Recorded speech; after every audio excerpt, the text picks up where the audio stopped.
Hello friends, मैं गोविंद मालविया आपका स्वागत करता हूं। और हम बात कर रहे थे पिछले वीडियो में गुलाम वंश के प्रारंभिक इतिहास के बारे में, और हमने जिक्र किया था गुलाम वंश के प्रारंभिक शासक कुतुबुद्दीन ऐबक के बारे में। जो सबसे पहला सुल्तान था कुतुबुद्दीन ऐबक।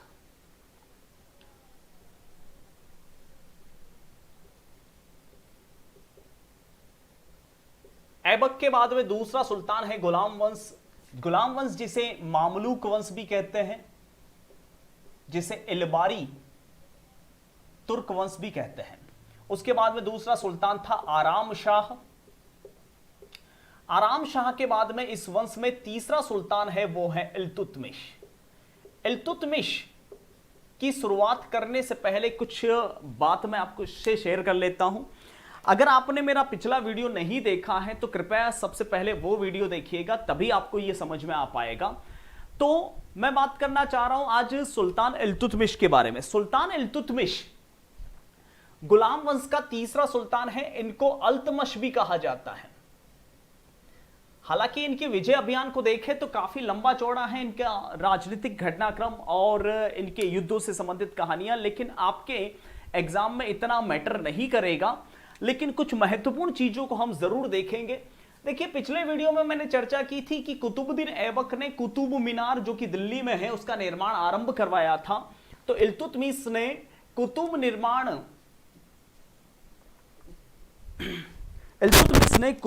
मीनार का निर्माण पूर्ण करवाया था। ठीक है, तो चलिए एक बार फिर से देख लेते हैं। कुतुब मीनार का निर्माण पूर्ण करवाया।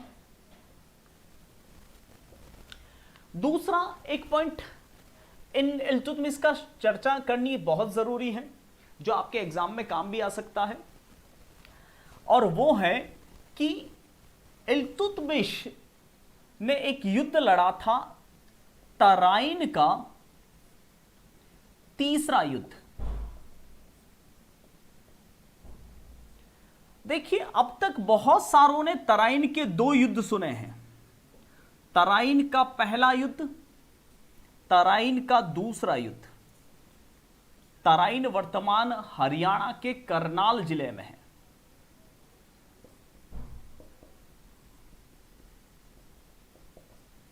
तराइन का पहला और तराइन का दूसरा 1191 1192 दो युद्ध, और ये दोनों युद्ध हुए थे पृथ्वीराज चौहान और मोहम्मद गोरी के मध्य। ठीक है, लेकिन तराइन का तीसरा युद्ध अब तक बहुत सारों को सुनने में नहीं आया। और देखिए, कंपटीशन एग्जाम में अपवाद भरी जो चीजें होती हैं वो अक्सर सबसे पहले क्लिक की जाती हैं, इसलिए थोड़ा अलर्ट रहिएगा। वैसे मेरी भी अंतरात्मा कह रही है कि आपको तराइन का तीसरा युद्ध पूछा जा सकता है कभी भी। तराइन का तीसरा युद्ध जो हुआ था वह सुल्तान इल्तुतमिश के समय हुआ था, लगभग 1216-18 के मध्य। एग्जैक्ट इसका ईयर मौजूद नहीं है, 1216-18 के बीच में हुआ था। और इस युद्ध में एक तरफ इल्तुतमिश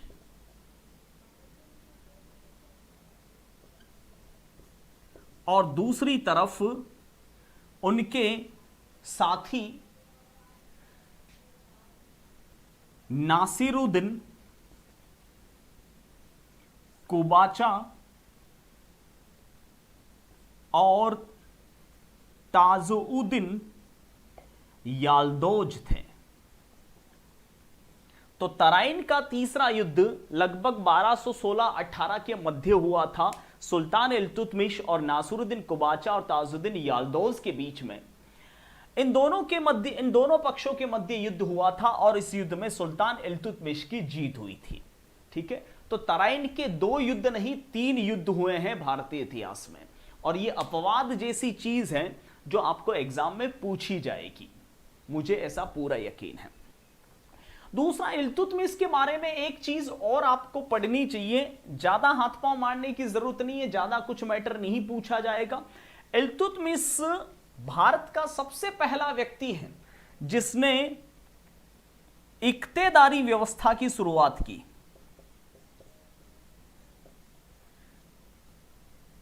अब ये इक्तेदारी क्या है? इक्तेदारी भी कहते हैं इसे, मुक्तेदारी भी कहते हैं। यानी एक तरह की ये गवर्नर प्रणाली है। देखिए, राजतंत्र के अंदर राजा का बेटा राजा बनता है, ठाकुर का बेटा ठाकुर बनता है, लेकिन गवर्नर प्रणाली के अंदर, इक्तेदारी व्यवस्था के अंदर ऐसा नहीं है। उस इक्तेदार बनता है, यानी एक तरह से गवर्नर बनाया जाता है, जिसका हेड होता है वली या मुक्ता।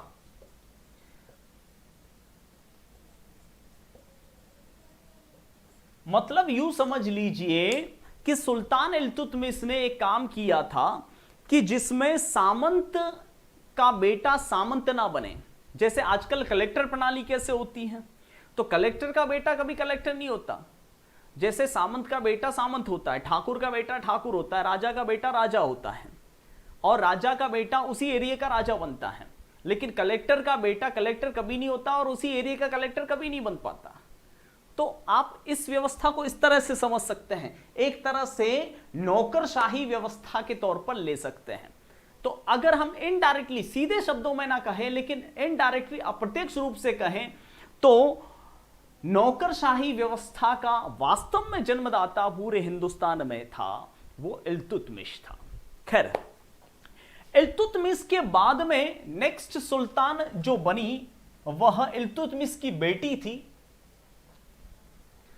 जिसका नाम था रजिया। नाम आपने काफी सुना होगा, रजिया सुल्ताना। यह भारत की पहली महिला सुल्तान थी।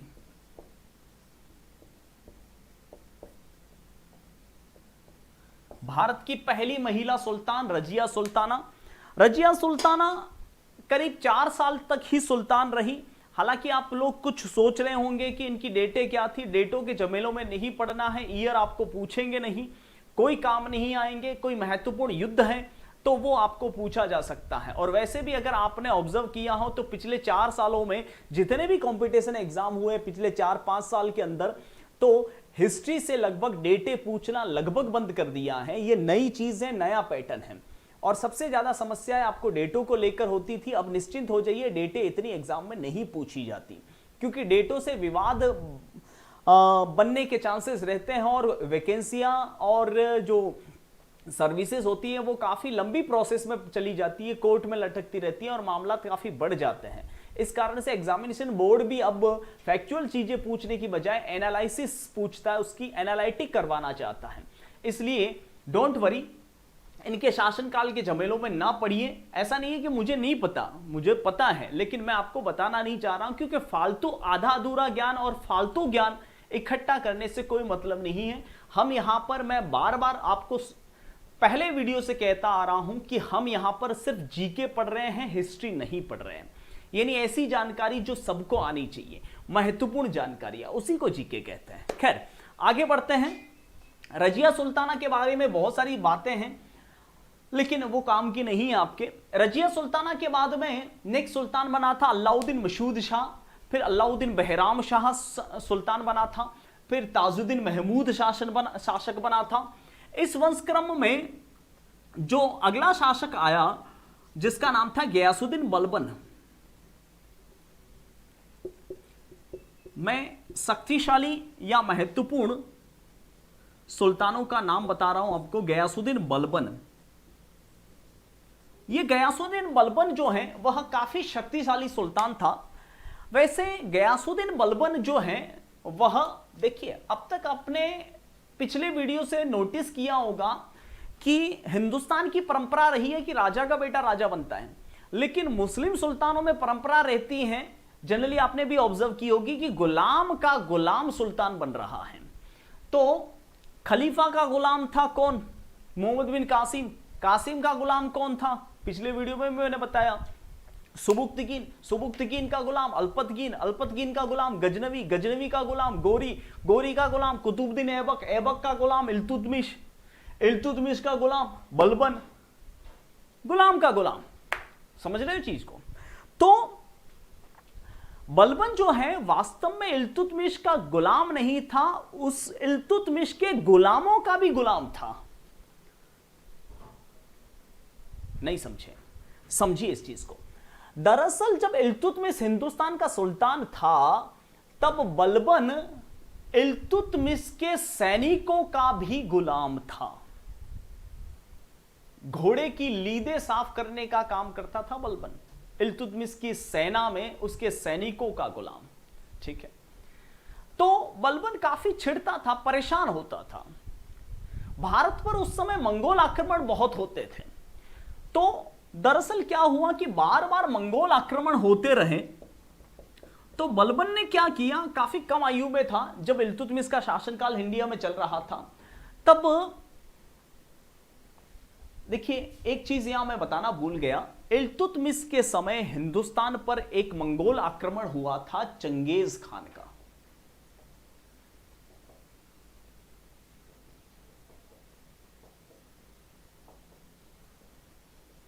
चंगेज खान दुनिया का सबसे खौफनाक मंगोल आक्रमणकारी। कहते हैं कि इसका साम्राज्य जो है पूरे यूरोप और पूरे एशिया में फैला हुआ था। हालांकि चंगेज खान भारत पर आक्रमण नहीं कर पाया, उसके पीछे एक वजह थी। चंगेज खान करीब 1223-24 के आसपास फारस के शाह, फारस ईरान को कहा जाता है, फारस के शाह जलालुद्दीन मकबरनी का पीछा करते हुए हिंदुस्तान की तरफ आया था।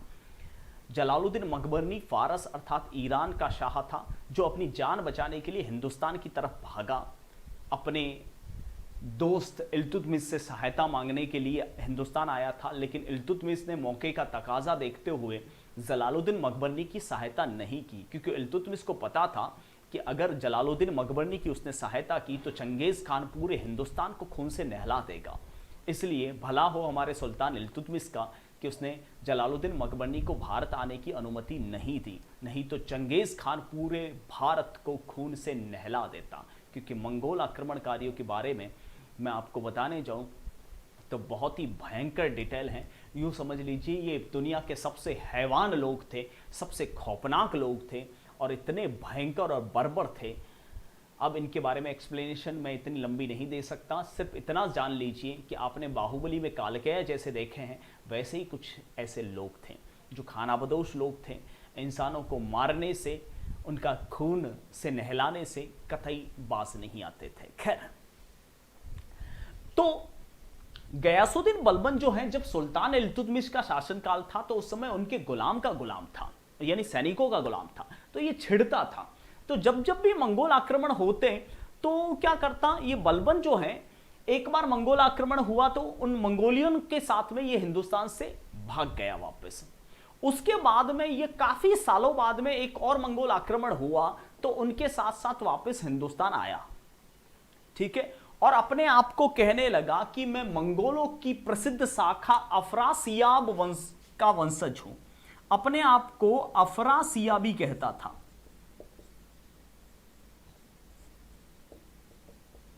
जो कि मंगोलों की एक शाखा बताई जाती है। लेकिन सब जानते थे कि झूठ बोल रहा है, घोड़ों की लीदें साफ करता था। एक दिन मौका देखकर अपने ही सुल्तान को इसने मार दिया। अलाउद्दीन महमूद को इसने मार दिया, सुल्तान को। और मारने के बाद उसकी गद्दी पर इसने कब्जा कर लिया और अपने आप को कहता था कि मैं मंगोलों का प्रसिद्ध वंशज अफरासियाबी हूं। लेकिन सब मुंह नीचे करके हंसते थे, सबको पता है कि घोड़ों की लीदें साफे करता था, झूठ बोल रहा है। तो इसने ऐसी ऐसी परंपराएं लागू की थी जिसे कहते हैं सिजदा और पायबोस।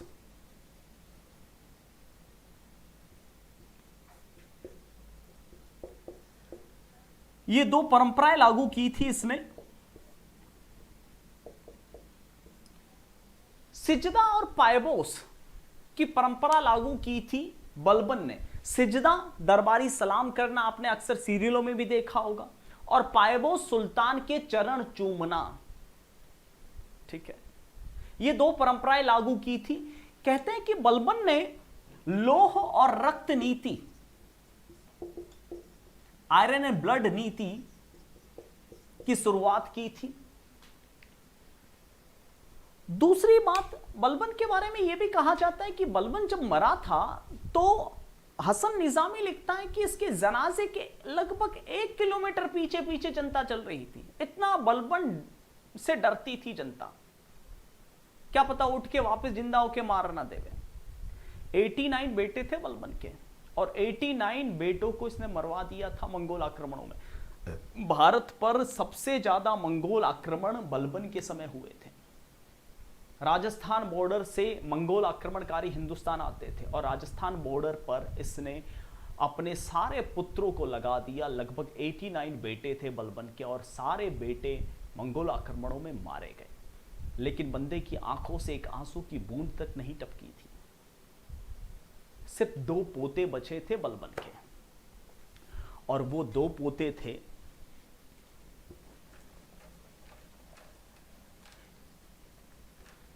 एक पोते का नाम था केकूबाद और एक पोते का नाम था केमुअर्स। बलबन ने अपने बेटों और पोतों के नाम भी मंगोल आक्रमणकारियों, मंगोलों की तरह रखे थे। सब कुछ मंगोल जैसा बनना चाहता था। बेटों के नाम भी कैसे थे? केकूबाद, केमुअर्स, के खुसरो, ऐसे नाम थे जो मंगोलियनों में अक्सर नाम मिलते हैं। तो बलबन ने भी ऐसा ही किया था। अपने दोनों पोतों का नाम केकूबाद और केमुअर्स रखा था। केकूबाद कुबड़ा था, ठीक है। केमुअर्स मात्र 2 साल का दूध मुहा बेचारा बच्चा था। वैसे अगर देखा जाए तो गुलाम वंश भारत में 1194 से, पिछले वीडियो में भी मैंने बताया था, 1194 से 1290 के बीच में चला। केमुअर्स 1290 ईस्वी तक सुल्तान बना रहा। तो आपसे ज्यादा कुछ नहीं पूछेंगे। महत्वपूर्ण सुल्तान जैसे कुतुबुद्दीन ऐबक, इल्तुतमिश, थोड़ा बहुत रजिया, गयासुद्दीन बलबन और केमुअर्स, लास्ट सुल्तान या फर्स्ट सुल्तान। इससे ज्यादा कुछ मैटर नहीं बनता। अब केमुअर्स के बाद में हिंदुस्तान के अंदर जो है वह नेक्स्ट वंश की शुरुआत होगी, जिसे खलजी वंश कहते हैं। तो चलिए शुरुआत करते हैं खलजी वंश। केमुअर्स का एक गुलाम था जिसका नाम था जलालुद्दीन फिरोज खिलजी। केमुअर्स का गुलाम जलालुद्दीन फिरोज खिलजी। इसने मौका देखकर इस अल्पवयस्क अबोध बालक केमुअर्स को मार दिया, यानी अपने ही सुल्तान को मार दिया जलालुद्दीन फिरोज खिलजी ने। जलालुद्दीन फिरोज खिलजी का एक भाई था, उसका एक लड़का था जिसका नाम था गुरशफ। इस गुरशफ को जलालुद्दीन फिरोज खिलजी ने पाल पोस के बड़ा किया था। पाल पोसने का मतलब यहां पर यह नहीं बता रहा हूं कि बहुत अच्छे से बड़ा किया था। जलालुद्दीन की एक पत्नी थी, एक बेगम थी जलालुद्दीन की, जिसका नाम था अमीना बानो। ये अमीना नहीं थी, पूरी तरह से कमीना थी। इसने गुरशफ को काफी टॉर्चर किया था, बहुत परेशान किया था, और इस अमीना की वजह से गुरशफ परेशान था। एक कम थी, एक और कमीना आ गई।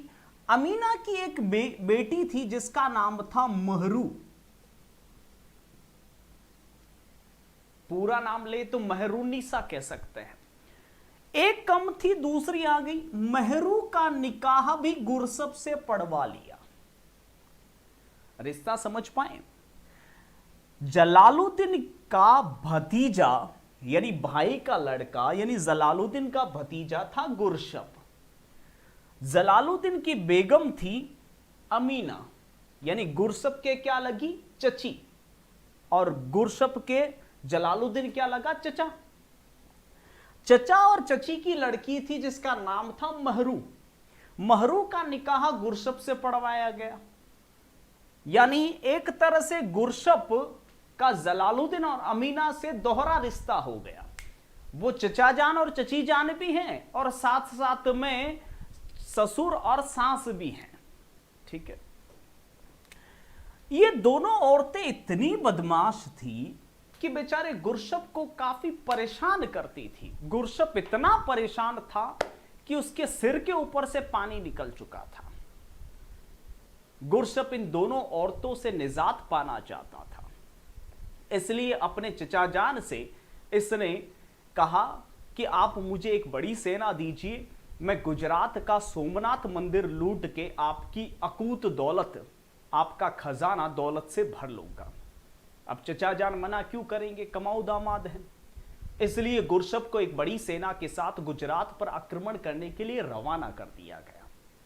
लेकिन वास्तव में गुरशप का उद्देश्य था अपनी, देखिए जब बीवी इस तरह से बेवफाई करे ना, तो कहीं ना कहीं इंसान को अपना पुराना प्यार याद आता है, एक्स। तो गुरशप की एक एक्स थी, फिलहाल यूं समझ लीजिए, जिसका नाम था चिमना। ये चिमना बेगम जो है वह महाराष्ट्र में रहती थी। तो गुरशप ने बहाना बनाया कि मैं गुजरात के सोमनाथ मंदिर को लूटने जा रहा हूं। ससुर से सेना मांगी, यानी जलालुद्दीन फिरोज खिलजी से सेना मांगी। तो गुरशप सोमनाथ मंदिर को लूटने का बहाना किए गुजरात की तरफ निकल गया। गुजरात का सोमनाथ मंदिर लूटकर उसकी अकूत दौलत को उसने अपनी सेनापतियों के साथ में वापस दिल्ली की तरफ रवाना कर दिया और खुद दक्षिण भारत की ओर निकल गया, ये बहाना करते हुए कि वह दक्षिण की रियासतों को भी लूटने जा रहा है। लेकिन वास्तव में उसका उद्देश्य चिमना से मिलना था। लेकिन जब चिमना से मिला गुरशप, तो पता चला कि चिमना भी किसी और की हो चुकी है। बेचारे का दिल टूट गया था। बीवी ने बेवफाई की, गर्लफ्रेंड ने बेवफाई की। ऐसी कंडीशन में आप मुझे बताइए, क्या गुरशप को औरतों से कभी प्यार हो सकता है? नहीं। औरतों से नफरत सी हो चुकी थी गुरशप को। जब उसने गुजरात के सोमनाथ मंदिर को लूटा था, तो उस समय गुजरात क्षेत्र का शासक था कर्णदेव बघेल। बघेल वाघेला राजपूत को कहते हैं। कर्णदेव बघेल को जब मारा था गुरशप ने और उसके सेनापति नुसरत खान और उलुग खान ने, को कर्णदेव वाघेला के यहां पर उसे एक गुलाम मिला था, जिसे 1000 दिनारी गुलाम कहा जाता है, जिसका नाम है मलिक काफुर। यह मलिक काफुर जो है वो एक किन्नर था, मलिक काफुर जुजानी। अब गुरशप को औरतों से प्यार नहीं रहा, अब मर्दों से प्यार होने लगा। अगर सही मायनों में देखा जाए तो अब गुरशप की सही बेगम थी मलिक काफुर, एक किन्नर। गुरशप एकमात्र ऐसा सुल्तान है जो पूरी तरह से कैरेक्टर से फिसला हुआ सुल्तान है। दक्षिण की रियासतें गुस्से से लूटता हुआ काफुर के साथ यह इलाहाबाद पहुंचा। इलाहाबाद वर्तमान प्रयागराज। इलाहाबाद प्रयागराज के पास में एक जगह है करा, जिसे कड़ा कहते हैं। कारा में इसने अपने ससुर जलालुद्दीन को आमंत्रित किया।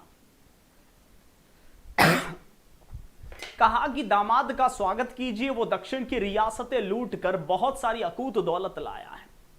जलालुद्दीन सोचने लगे कि गुरशप हमेशा तो दिल्ली आ जाता है दौलत लेके, अब वो करा क्यों बुला रहा है। लेकिन दौलत के नशे में अंधे जलालुद्दीन बड़े चौड़े होकर चले गए कारा। और कारा में गुरशप ने अपने ससुर, जो चचा जान भी होते थे, उनको दौड़ा दौड़ा के मारा।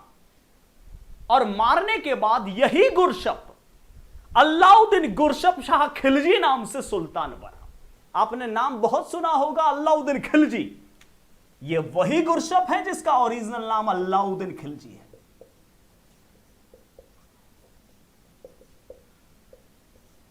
जो जलालुद्दीन का भतीजा या दामाद था। तो चलिए शुरुआत कर लेते हैं खिलजी वंश की। कहानी समझ में आ गई होगी कि मैंने क्या कहा यहां पर।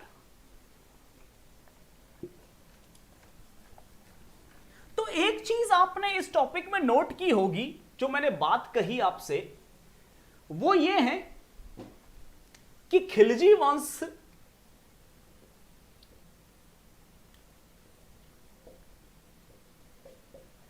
जो लगभग 1290 ईस्वी से 1320 ईस्वी के बीच में हिंदुस्तान में चला, उसका पहला सुल्तान था जलालुद्दीन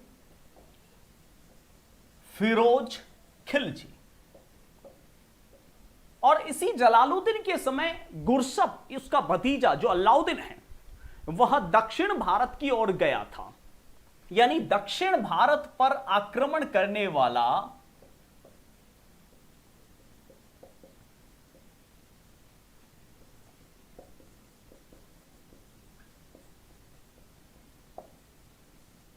पहला सुल्तान कौन बनेगा?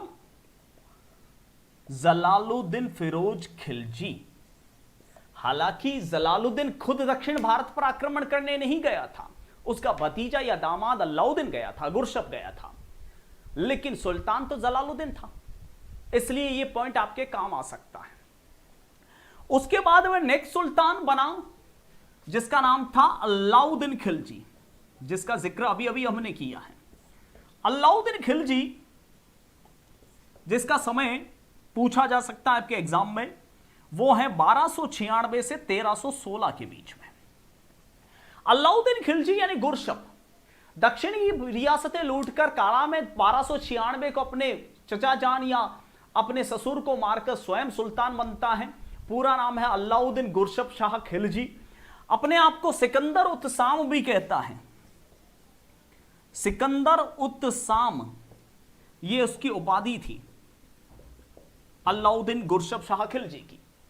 सिकंदर उत साम यानी सिकंदर जैसा बनना चाहता था अलाउद्दीन, और इसी के चक्कर में इसने सबसे ज्यादा राजस्थान को टारगेट बनाया था, राजस्थान के राजपूतों को।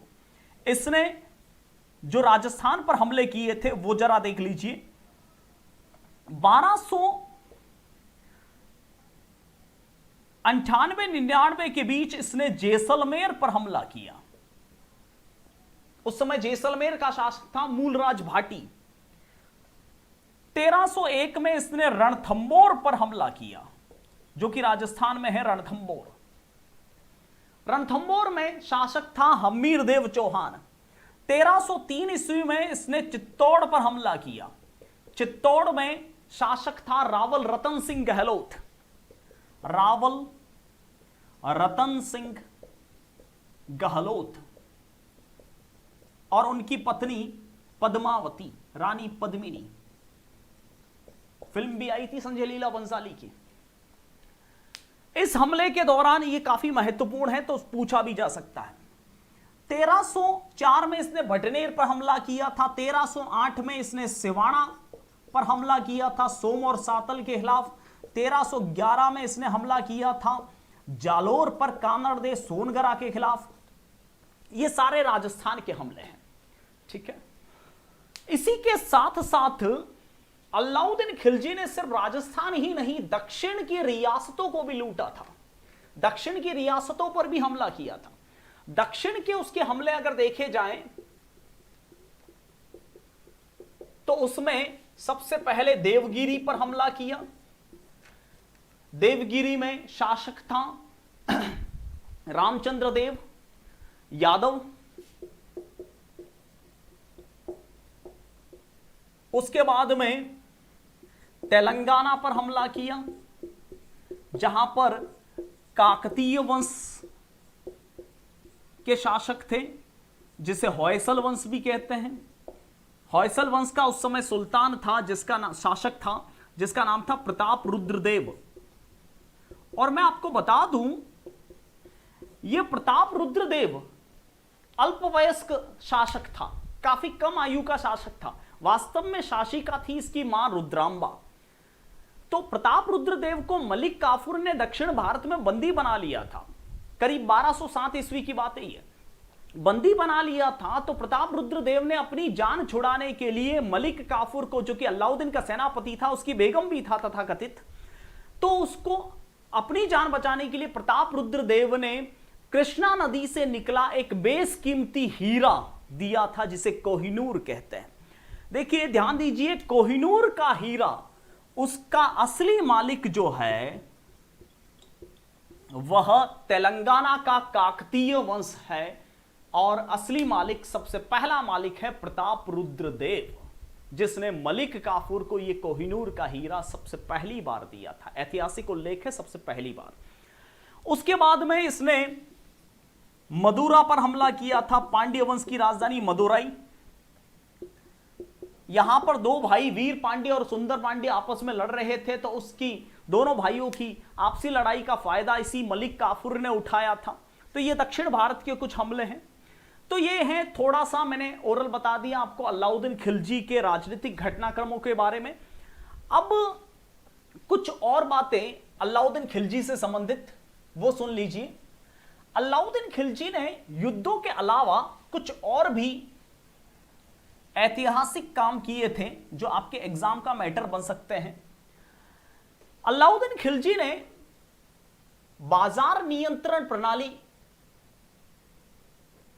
की शुरुआत की थी।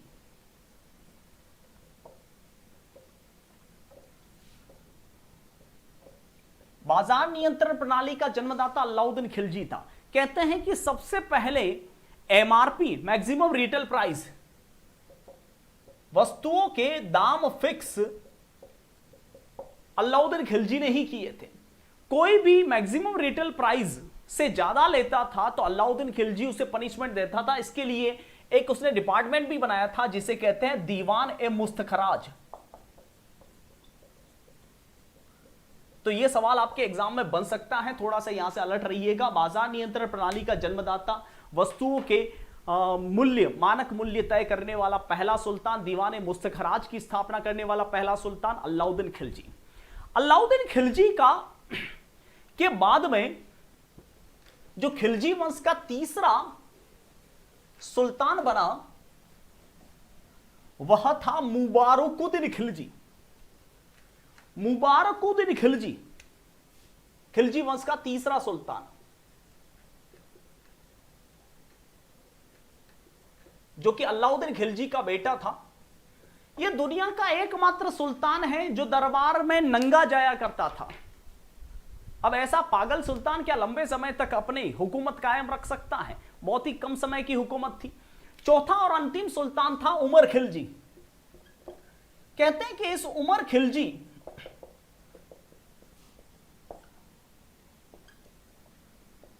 को उसी मलिक काफूर ने मार दिया था जो कि अलाउद्दीन का विश्वास पात्र था, और मलिक काफूर को सल्तनत हुकूमत करने नहीं दी गई स्थानीय जनता द्वारा, स्थानीय प्रजा द्वारा।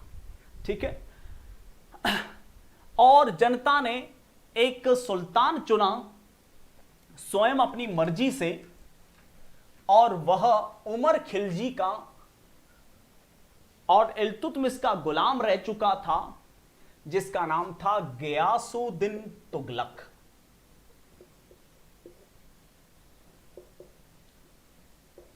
यानी अब नेक्स्ट वंश है तुगलक वंश। पागलों का समय आ चुका है हिंदुस्तान में। तुगलक वंश का मोटे तौर पर समय है 1325 ईस्वी से लगाकर करीब मान के चले आप 1412 के बीच में। तुगलक वंश का पहला सुल्तान था गियासुद्दीन तुगलक, जिसका समय है लगभग 1320 से 25 ईस्वी के बीच में समय था तुगलक वंश के पहले सुल्तान का। 5 वर्ष तक का शासनकाल है गियासुद्दीन तुगलक का। गियासुद्दीन तुगलक जो सबसे ज्यादा सफल मंगोल आक्रमणों का सामना करने वाला सुल्तान कहलाता है। सबसे ज्यादा और सफल मंगोल आक्रमणों का सामना गियासुद्दीन तुगलक ने ही किया था। इसने नहरी सिंचाई व्यवस्था को जन्म दिया था। भारत में सबसे पहले नहरों की सिंचाई व्यवस्था का जन्मदाता कहा जाता है,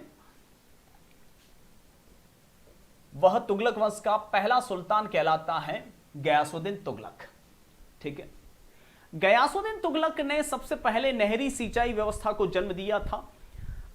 गियासुद्दीन तुगलक के बारे में एक कोटेशन है, कथन है, आपने सुना होगा, बादशाह अभी दिल्ली दूर है,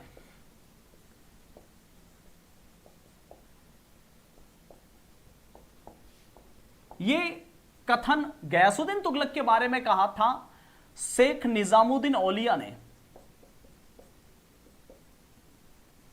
एक सूफी संत थे शेख निजामुद्दीन औलिया, जिन्होंने गयासुद्दीन तुगलक के बारे में कहा था हनोज दिल्ली दूर अस्त। प्योर कोटेशन ये है, हनोज दिल्ली दूर अस्त, जिसका हिंदी ट्रांसलेशन होता है कि बादशाह अभी दिल्ली दूर है। क्यों कहा था ऐसा गयासुद्दीन तुगलक के बारे में, उसका मैं आपको थोड़ी सी ब्रीफ में स्टोरी बता देता हूं। गयासुद्दीन तुगलक का एक बेटा था जिसका नाम था जोना खां। जोना खां, ये जोना खां दिल्ली में शासन को संभाल रहा था जब स्वयं गयासुद्दीन तुगलक जो है वह बंगाल क्षेत्र में किसी विजय के लिए गया हुआ था। तो जोना खां दिल्ली में शासन संभालते कुछ हरकतें कर रहा था, ऐसी हरकतें जैसा लग रहा था कि वो स्वयं सुल्तान बनने की कोशिश कर रहा है। तो गयासुद्दीन तुगलक को लगा कि जोना खां इसलिए कर रहा है क्योंकि उसको शेख निजामुद्दीन औलिया भड़का रहा है। तो गयासुद्दीन तुगलक ने बंगाल से रवाना होते वक्त शेख निजामुद्दीन औलिया को यह धमकी भिजवाई कि दिल्ली आकर तुझे देख लूंगा, यानी तुझे मैं मार दूंगा क्योंकि तू मेरे बेटे को भड़का रहा है मेरे खिलाफ। ठीक है, तो शेख निजामुद्दीन औलिया ने कहा कि हनोज दिल्ली दूर अस्त, यानी बादशाह अभी दिल्ली दूर है। और वास्तव में ऐसा ही हुआ, गयासुद्दीन तुगलक दिल्ली पहुंच ही नहीं पाया, रास्ते में उसकी मौत हो चुकी थी। तो यह बहुत बड़ी वारदात हो गई कि निजामुद्दीन औलिया ने जो कहा वो वास्तव में हुआ, यानी उनके अंदर कोई दैविक शक्ति थी। हालांकि वो कोई इंसिडेंट था या वास्तव में ऐसा हुआ था, यह हम उस पर कमेंट नहीं करना चाहते। गयासुद्दीन तुगलक के बाद में नेक्स्ट सुल्तान बना यही जोना खां। जोना खां उसका ओरिजिनल नाम है, लेकिन यही जोना खां मोहम्मद बिन तुगलक